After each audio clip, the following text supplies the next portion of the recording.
ನಮಸ್ಕಾರ. ನನ್ನ ಹೆಸರು ದಿನಕರ ಬಾಬು. ಈ ಕವನ್ ಇಂಡಸ್ಟ್ರಿಯ ಸಹ ಮಾಲೀಕತ್ವ ಹೊಂದಿದ್ದೇನೆ. ನಮಗೆ ಬಾಲ್ಯದಲ್ಲಿ ನಾವು ಆಟ ಆಡುವಾಗ ಮತ್ತು ಬೇರೆ ಕಡೆ ಎಲ್ಲ ಬೆರೆತಾಗ ನಮಗೂ ಒಂದು ಬೇರೆ ಬೇರೆ ರೀತಿಯ ಇಂಡಸ್ಟ್ರಿಗಳು ಮತ್ತು ಬೇರೆ ಬೇರೆ ಕೆಲವು ಸಣ್ಣ ಪುಟ್ಟ ಕೆಲಸಗಳು ನೋಡಿದಾಗ ನಮಗೊಂದು ಕನಸಿತ್ತು, ಇಂಥ ಒಂದು ಇದಕ್ಕೆ ನಮ್ಮ ನೇತೃತ್ವ ಬೇಕು ಅನ್ನೋ ಕನಸಿತ್ತು.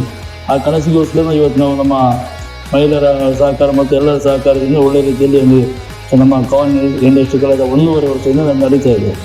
ಬೇರೆ ಬೇರೆ ಕಡೆ ಕೆಲಸ ಮಾಡಿದ್ದೇನೆ, ಆದರೆ ಸ್ವಂತ ಮಾಡಿದ ಅನುಭವ ಇರಲಿಲ್ಲ. ಆದರೆ ನನಗೆ ಮಂಗಳೂರಿನ ನಮ್ಮ SST ಅಧ್ಯಕ್ಷರಾದ ಮೌನಂಗ ಸ್ವಾಮಿ ಅವರ ಒಂದು ಮಾರ್ಗದರ್ಶನ ಮತ್ತು ಈ ಇಂಡಸ್ಟ್ರೀಸ್ ಓಪನ್ ಆದಾಗ ಅವರು ಇಲ್ಲಿ ಬಂದು ಕೊಟ್ಟಂಥ ಒಂದು ತರಬೇತಿ, ಬಹುಶಃ ಒಂದು ಕಂಟಿನ್ಯೂ 1 ವಾರ ಇಲ್ಲಿ ಬಂದು ನಮ್ಮ ಹೆಣ್ಣುಮಕ್ಕಳಿಗೆ, ನಮ್ಮ ತಾಯಂದಿರಿಗೆ ತರಬೇತಿ ಕೊಟ್ಟಿದ್ದಾರೆ.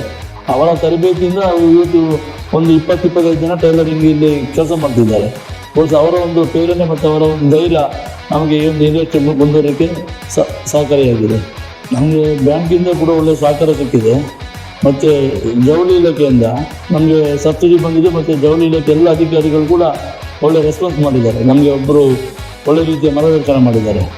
ಕೆಲಸ ಮಾಡಬೇಕು, ನಾನು ದುಡಿಬೇಕು, ನಾನು ಸ್ವಂತ ಕಾಲದಲ್ಲಿ ಜೀವನ ನಡೆಸಬೇಕು ಮತ್ತು ಸಮಾಜಕ್ಕೆ ಒಂದು ನಾನು ಮಾದರಿಯಾಗಿರಬೇಕಾದ್ರೆ ಅಂಥ ಯುವಕರಿಗೆ ಮತ್ತು ಅಂಥ ಯುವತಿಯರಿಗೆ ಕೆಲಸ ಮಾಡಲಿಕ್ಕೆ ನಾವು ಪ್ರೇರಣೆ ಮಾಡುವಂಥ ಕೆಲಸ ಮಾಡಬೇಕು ಮತ್ತು ಅವ್ರನ್ನ ಸರಿಯಾದ ಮಾರ್ಗದರ್ಶನ ನಡೆಯುವಂಥ ಕೆಲಸ ನಾವೆಲ್ಲ ಸೇರಿ ಮಾಡಿದರೆ ಖಂಡಿತವಾಗಿ ಯಾರು ಕೂಡ ವಿರೋಧಿಯಾಗಿ ಹೇಳಬೇಕು. ಮಹಿಳೆಯರೊಂದಿಗೆ ಅವರ ಸಂತೋಷ ಕೂಟದಲ್ಲಿ ಮತ್ತು ಅವರ ಕಷ್ಟ ಸಮಯದಲ್ಲಿ ಸ್ಪಂದಿಸುವಂಥ ಒಂದು ಇದೆಯಲ್ಲ, ಅದು ತುಂಬ ಸಂತೋಷ ಕೊಡ್ತದೆ. ಮತ್ತು ಅವರು ಕೂಡ ನಮ್ಮ ಕಷ್ಟದಲ್ಲೂ ಇದ್ದಾರೆ, ನಮ್ಮ ಖುಷಿಯಲ್ಲೂ ಭಾಗವಹಿಸಿ ನಮ್ಮ ಒಂದೇ ಥರ ಮನೆ ಥರ ಇಲ್ಲಿ ಕೆಲಸವನ್ನು ನಾವು ಮಾಡಿಕೊಂಡು ಹೋಗ್ತಿದ್ದೇವೆ. ಇಲ್ಲಿ ನಮ್ಮ ದೇಶದಲ್ಲಿ ಹೆಚ್ಚಾಗಿ ನಾವು ಮಹಿಳೆಯರಿಗೆ ಪ್ರಥಮ ಆದ್ಯತೆ ಕೊಡಬಹುದು. ಅದರಲ್ಲಿ ಕೂಡ ಗ್ರಾಮೀಣ ಭಾಗದ ಮಹಿಳೆಯರಂದರೆ ಅವರಿಗೆ ಆರ್ಥಿಕ ಶಕ್ತಿ ತುಂಬಿದರೆ ಅವರ ಕೈಗಳಿಗೆ ಕೆಲಸ ಕೊಟ್ಟರೆ ಪ್ರತಿಯೊಂದು ಮನೆ ಕೂಡ ಒಂದು ನೆಮ್ಮದಿ ಜೀವನ ಮಾಡಲಿಕ್ಕೆ ಸಾಧ್ಯವಾಗ್ತದೆ. ಇಂಥ ಒಂದು ಪ್ರದೇಶದಲ್ಲಿ ನಾನು ಈ ಉದ್ಯೋಗ ಮಾಡಿದಾಗ ನನಗೆ ತುಂಬ ಜನ ಇಲ್ಲಿ ಗ್ರಾಮೀಣ ಭಾಗ, ಇಲ್ಲಿ ಮಾರ್ಕೆಟಿಂಗ್ ಇರ್ಬೋದು ಮತ್ತು ಇಲ್ಲಿಯ ವರ್ಕರ್ಸ್ ಇರ್ಬೋದು ಮತ್ತು ಟ್ರಾನ್ಸ್ಪೋರ್ಟ್, ಇದಕ್ಕೆಲ್ಲ ನನಗೆ ಕಷ್ಟ ಆಗೋದು ಹೇಳಿದಾಗ ನನಗೆ ಅನಿಸಿದ್ದು ಒಂದು ಫಸ್ಟಿಗೆ ನಾನು ಗ್ರಾಮೀಣ ಭಾಗದಲ್ಲೇ ಇದಾಗಬೇಕು ಮತ್ತು ಗ್ರಾಮೀಣ ಭಾಗದ ಜನರಿಗೆ ಉದ್ಯೋಗ ಕೊಡಬೇಕೆನ್ನೋ ಕಲ್ಪನೆಯೊಂದಿಗೆ ಇದನ್ನು ಇಲ್ಲೇ ಗಟ್ಟಿ ಮಾಡಿದ್ವಿ.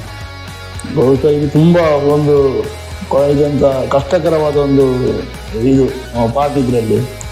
ಈ ಮಾರ್ಕೆಟಿಂಗ್ ಅಂದರೆ ಇವತ್ತಿದ್ದ ಮಾರ್ಕೆಟಿಂಗ್ ನಾಳೆ ಇರೋದಿಲ್ಲ. ಇದರ ಹಿಂದೆ ನಾವು ಗುದ್ದಾಟ ಮಾಡ್ತಾ ಇರಬೇಕು.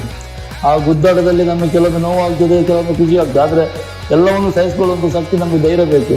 ಆಗ ಮಾತ್ರ ಈ ಮಾರ್ಕೆಟಿಂಗಲ್ಲಿ ನಮಗೆ ಮುಂದೆ ಹೋಗಲಿಕ್ಕೆ ಸಾಧ್ಯ ಆಗ್ತದೆ.